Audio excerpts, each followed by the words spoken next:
So I gave a talk. Um,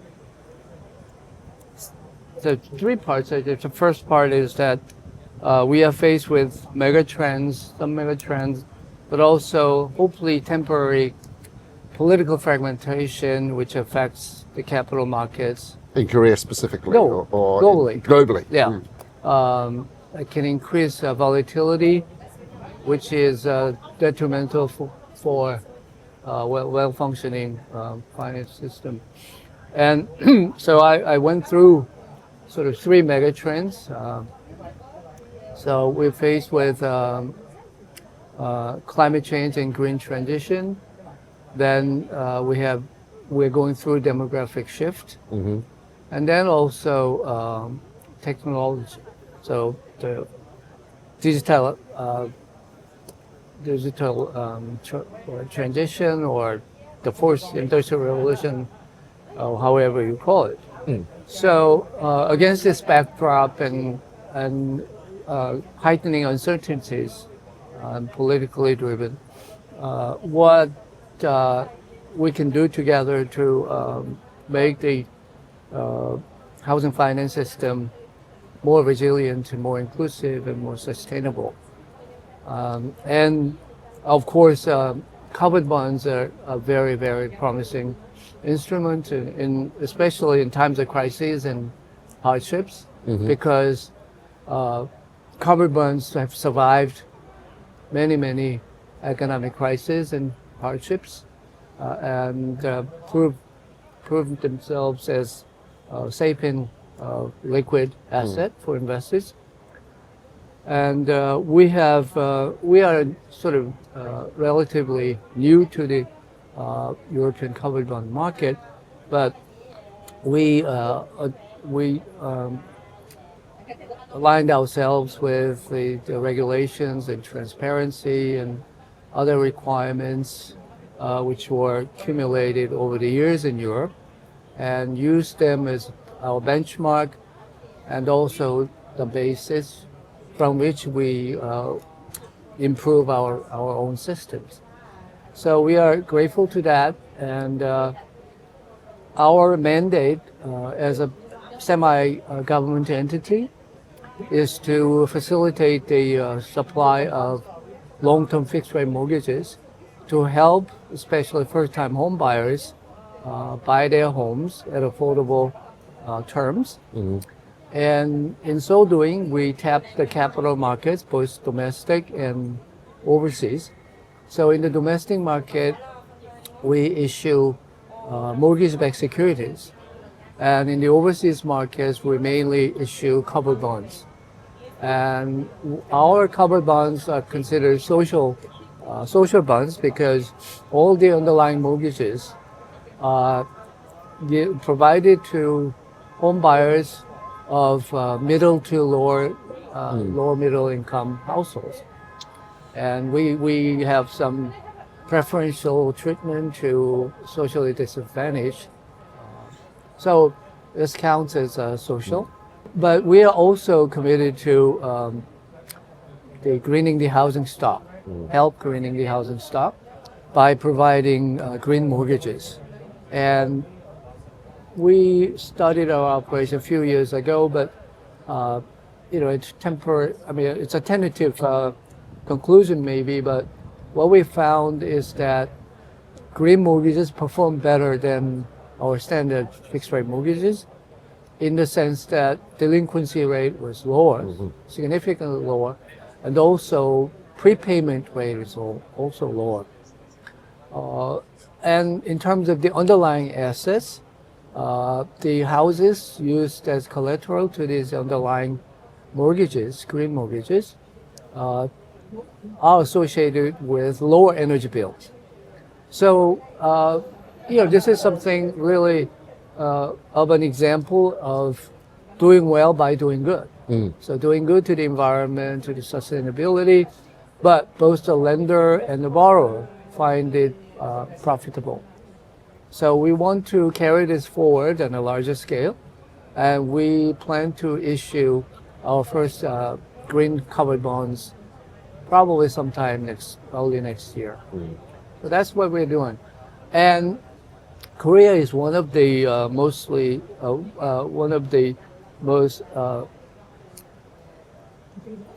rapidly aging societies.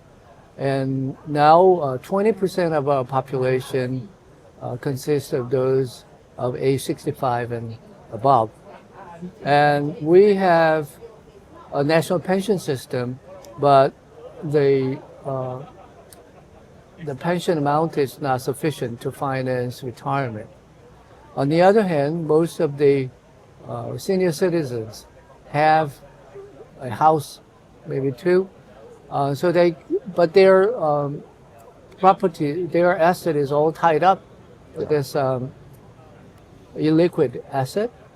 So we introduce what we call home pension, which is actually reverse mortgage in 2007, so that senior citizens can take their housing asset and provide it as collateral to us.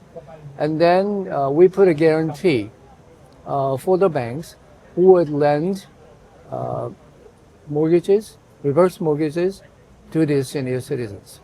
This way, senior citizens can stay where they have been living for a long time, and also raise some regular income to finance their living expenditures. So this is an important business, and we want to expand this. I mean, there have been some constraints. Still, the most serious constraint is that the senior citizens would very much like to bestow the property or pass that on to their children rather than using it to finance their own living expenses, which is totally understandable. But given longevity, I mean, 85 and older, prospect of living without adequate income in retirement is more serious problem than consideration of their children. So we say, okay, you can use some of your equity home you accumulated in your home to finance your retirement, but you still will be left with some of your equity that can be passed on to your children. So this is what we do. And finally, we have a unique rental system known as 전세, whereby you have to put 50% of the value of the house to be a tenant. So this is a hefty requirement for young people. So these days, about 40% of tenants borrow money to finance the deposit. Mm-hmm. And we put a guarantee on the deposit, on the loans the banks issues, so that the borrower can take the loan proceeds to make the deposit. And also there is a risk of the landlord not being able to return the deposit in full amount at the end of the lease to the tenant. Therefore, we introduce a new guarantee against the event that landlord finds it impossible to return the deposit to the tenant at the end of the lease. So these are what we're doing, and we, as a public sector institution, committed to strike a balance between economic efficiency and social responsibility in our country.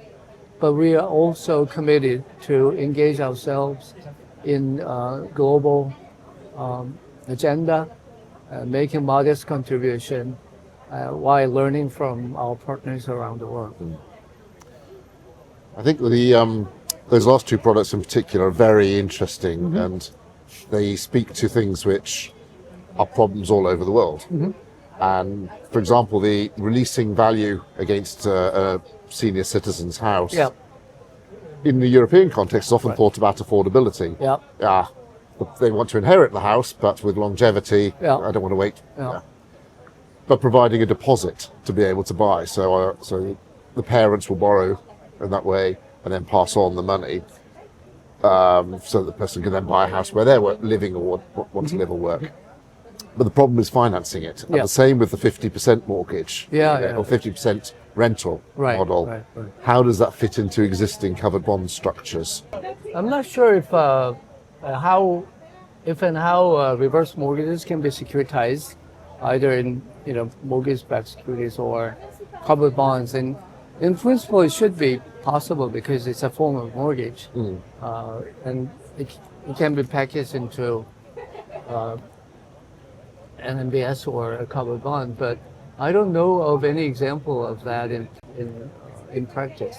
So that's something we should think hard about, because I mean, at the current level of scale of operation, we really don't need additional capital to provide guarantees on reverse mortgages in Korea.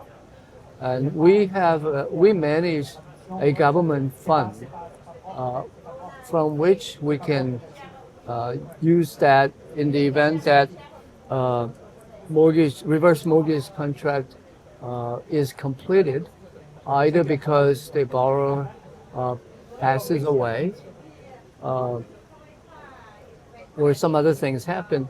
But in that event, we are supposed to pay the bank the balance and then sell the house to recoup the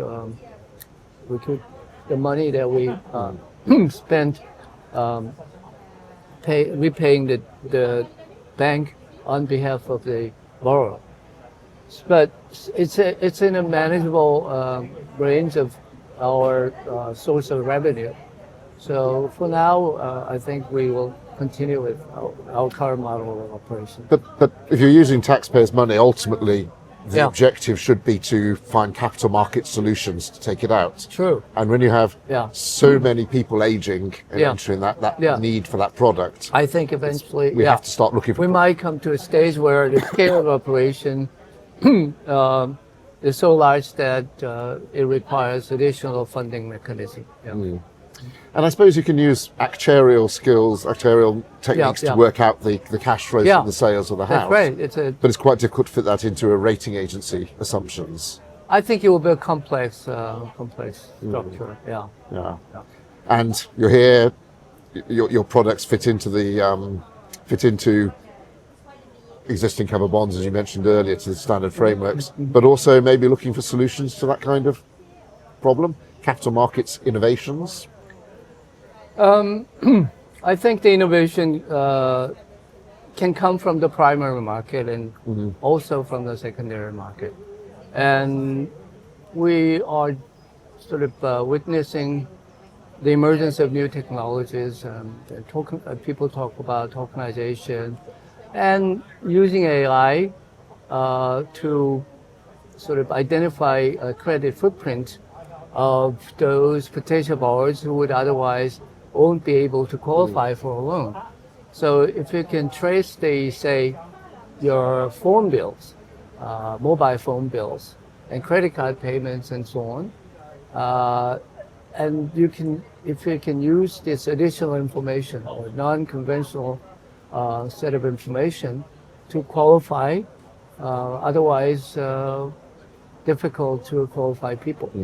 So I think that's another example, and we can devise a platform to sort of manage risk in a more cost-effective way. So there should be some innovative ways of identifying and managing risk, which will help lower the cost of funds. So that's something we're interested in. It's great that we're having this dialogue and you're coming over here and sharing ideas. So thank you so much for. Can I? Please, yes. Can I wait?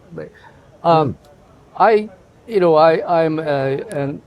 a housing and urban economist by training, and one of the points that I make many times is the role of housing finance and its limitations in making housing affordable. Now, housing affordability crisis is a global concern.